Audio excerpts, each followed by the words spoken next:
Hello friends, my name is Tawfiq and you're watching my channel Graphics 10. So in this video we are going to see a tool called as the Distort tool, which is over here, Distort.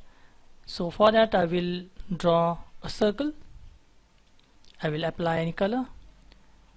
Then if you select the Distort tool, you will see numerous properties in the property bar. We also have some presets like this one. So we can either use presets or we can simply use the Distort tool directly. So these are basically some presets. So if I clear this, so this is our original shape. So first I will choose this push and pull distortion, and if I increase the value amplitude, so let's say I'll increase it to, first of all let's say I'll increase it to 90 plus 90, that is. So this is how it will look.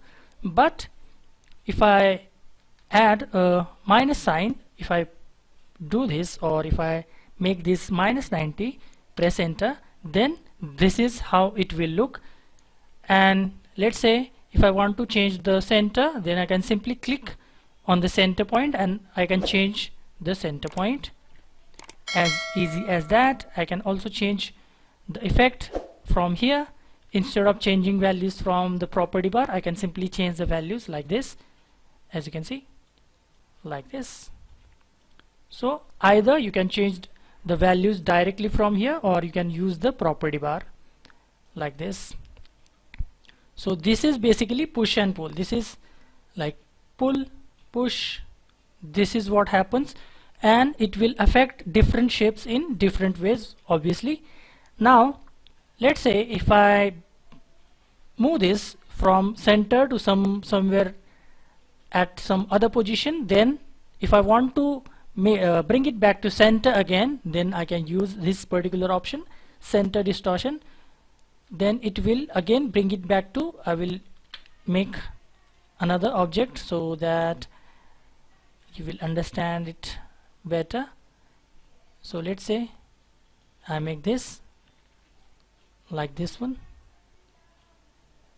and if I make and use this option, so it will bring it back to the center. This only brings the effect back to the center. So these are basically the properties when we select the push and pull distortion. So it will, as I mentioned earlier, it will affect different objects differently. So if I use it on the hexagon, it will look like this. As you can see, out of nowhere a beautiful flower is created. So you can use it like this, and if you want to change it, you can simply convert this into a curve, convert to curve, and you can edit any way you want like this. Once you convert it into curve, you can use it any way you want. Now if I use a star like this, so you can simply use the distortion, push and pull distortion like this. So this is basically pull distortion and this is push distortion. So this will affect differently to different objects, and you can simply use this option to see what happens like this. And if you make it minus, then this is what will happen. If I choose complex star, then it will be again different like this. So push and pull like this. So do try this option out on various objects. You can also create a new object by using pen tool or Bezier tool, and you can try to apply this particular option on the newly created objects as well. So this is basically the distortion and the first option, which is push and pull. Then we have, again I will draw a circle, which is a basic shape, and I will use this option, zipper distortion. So it will create a zipper like shapes like this. So let's say if I want to create a seal like shape, so I can simply increase the value like this, and this frequency, again I will increase the like this. So this is basically the zipper amplitude and this is frequency. So this looks more like a seal, a sticker seal maybe. So you can simply create a sticker seal using the property bar options, and we have also various options. If you want to randomize this particular thing, then you can randomize because it was consistent. You can see this is consistent, so if you want it randomized, then you can use this option. Then we have smooth. If you want these objects smoother, then you can use this option. As you can see, smooth. And the lastly you have localized distortion, which basically removes or minimizes the effect. So this is the zipper distortion. Again, it will affect different objects in different ways, like this. Zipper distortion. This is how it will look. And if I make it smooth, then it will look smooth. So this is zipper distortion. You can again use it directly like this. So this is basically zipper distortion used directly, or you can either use it from the property bar. And if you want to clear the distortion, you can simply click on the clear distortion option. It will clear the distortion, whatever distortion you have applied, and you can again apply it like this. Let us try it on a text. So if I try to apply it on a text,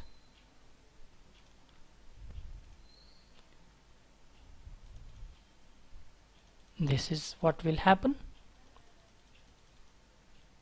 So you can apply it on the text as well like this. What I'll do is I will clear this and I will change the font size. I will choose a bolder font like this.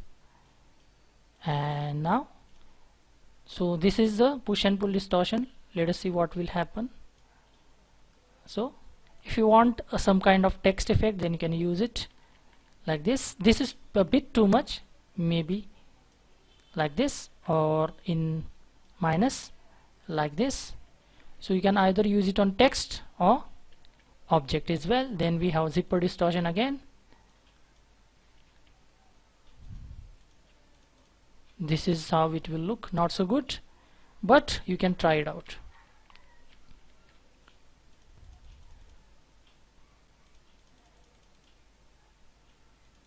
Like this. Then we have twister distortion. Now this is something different. So if I increase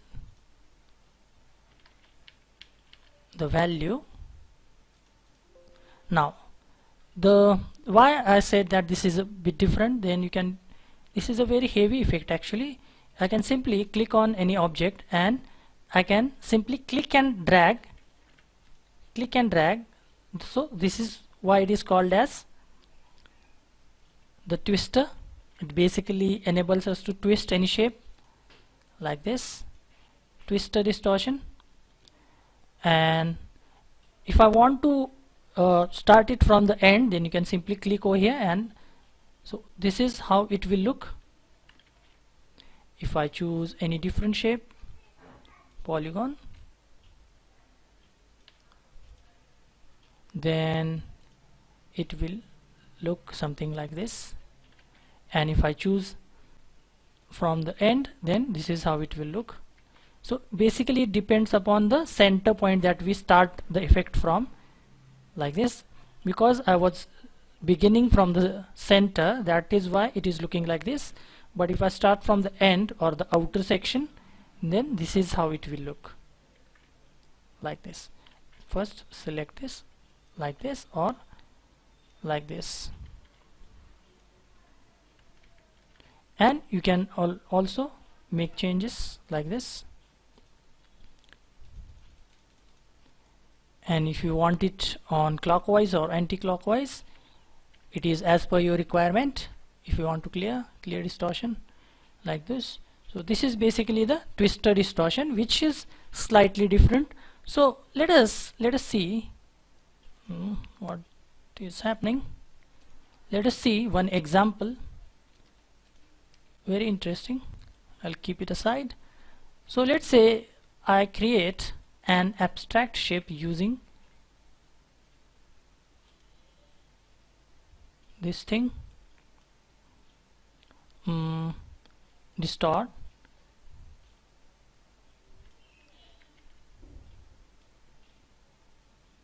like this, and if I use transparency tool over here,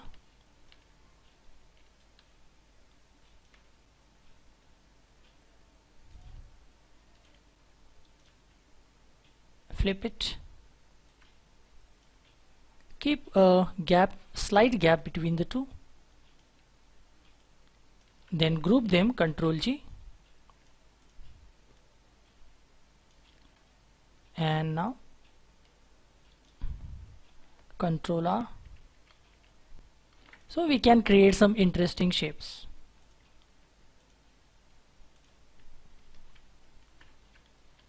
Yes, like this, or this is a bit much,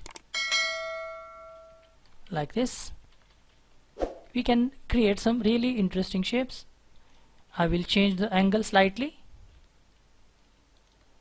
So this is how it will look. So we can also create some really cool shapes using the distortion tool or the variation of distortion tool. So these are very useful tools. I recommend you try it out and make some cool shapes using those tools. So that's it for this video. I'll see you in the next one. Until then, bye bye and cheers.